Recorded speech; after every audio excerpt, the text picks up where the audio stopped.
Now, today, leaders from both parties, including Speaker Boehner, Senator Reid, and others, said that they would vote in support of a strike against the Assad regime. However, not everybody on Capitol Hill was quick to back such a resolution, and that was very apparent when the Senate Foreign Relations Committee convened a hearing this afternoon featuring testimony from the Secretaries of State and Defense, as well as the chairman of the Joint Chiefs of Staff.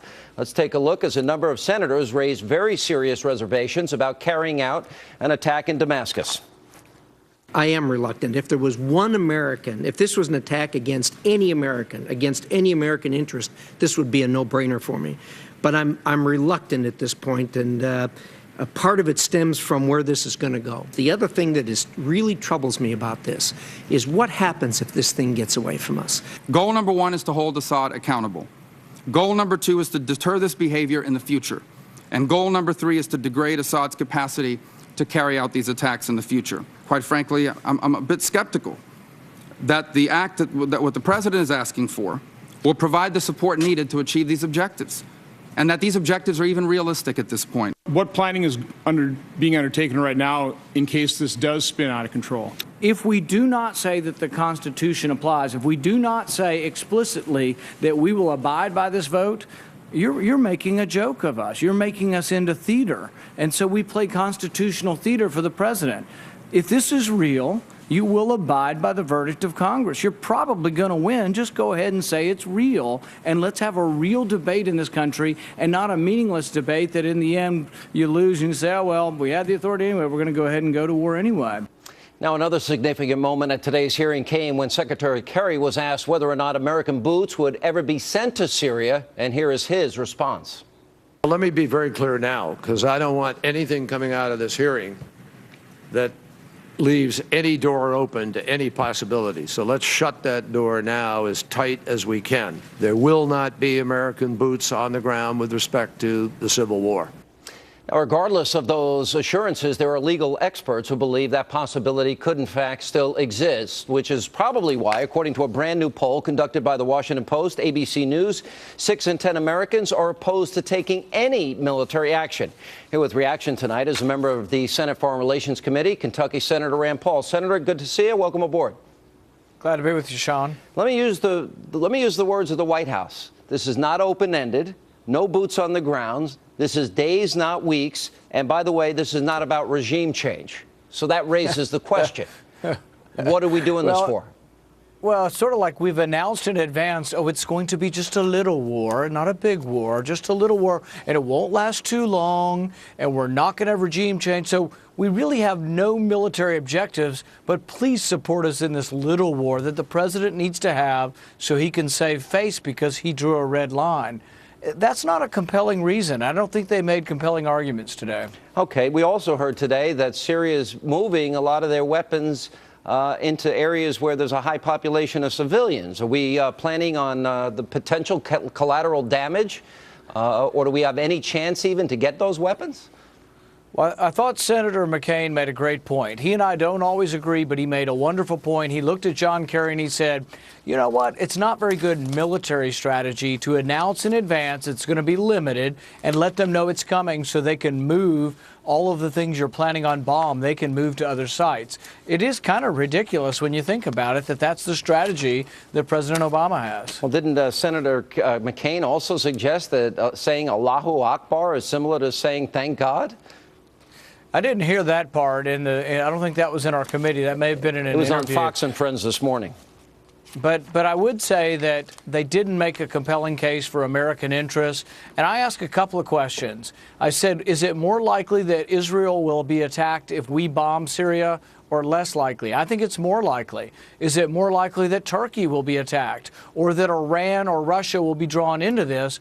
I think all of those bad scenarios are more likely to occur if the U.S. bombs Syria. So I really think that there's not a good outcome, and there's also not a clear entity that I think will be an American friend in the Syrian civil war. Senator, not is it only more likely, it's probably probable at this point.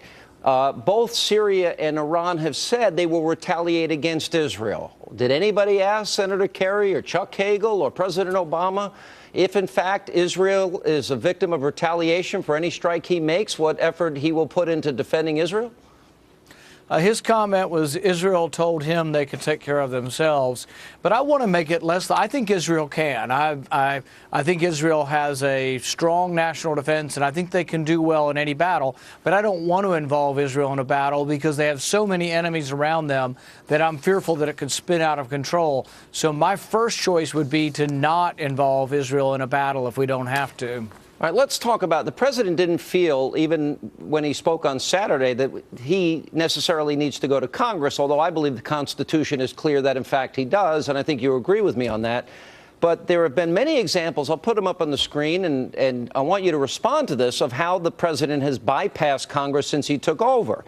More recently with the mandate and Obamacare delay, the feds, in the case of the mandatory minimum sentences with the Justice Department, recess appointments when you guys are in recess, the Mini Dream Act, Obamacare waivers, funding to Egypt, which I think was a bad mistake when they wouldn't say a coup is a coup. They've done it on gun control, funding Palestine, the Defense of Marriage Act, no child left behind waivers, NSA surveillance, offshore drilling. Now, it goes on here, and we'll put it up on the screen, but the point I'm making, why now? Is he trying to push the blame, if this goes wrong, onto you guys in the House and Senate?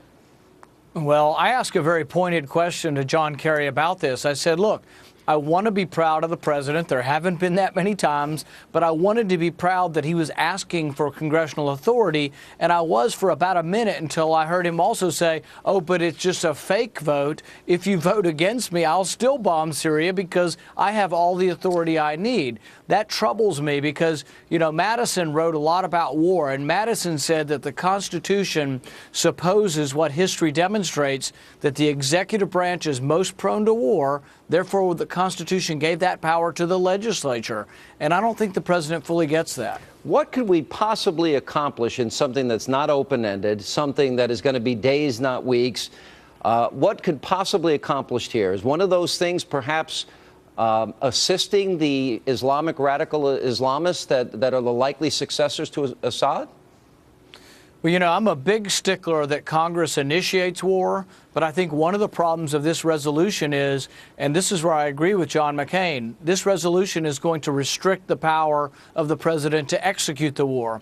So while I think the president is limited on initiating the war, I think the president does have most, if not all, of the power on how to execute the war. So I think the resolution in narrowing the focus and saying, hey, it's just going to be a baby, little small war, we're really not going to do too much, we're not going to have regime change, I think that's Congress actually getting too involved in how we would execute war. The big decision should be whether or not we initiate war. Well, we initiate it, and the consequences could be, if I'm asking this right, we could help the al-Qaeda radical Islamic opposition. True or false? Yeah, al-Qaeda is on the same side as the Islamic rebels. I'm concerned that we could have a victor. Go ahead. But we could also cause retaliation against Israel that could be rather severe, right? Absolutely. And I think we could also have a problem where Russia and Iran become more involved than they are already. Okay. And we could have a broader conflict. And for what? Because the president drew a red line in the sand. Not a good situation. Senator, I think you're on the right side of this. Thank you. Thank you. And still ahead tonight.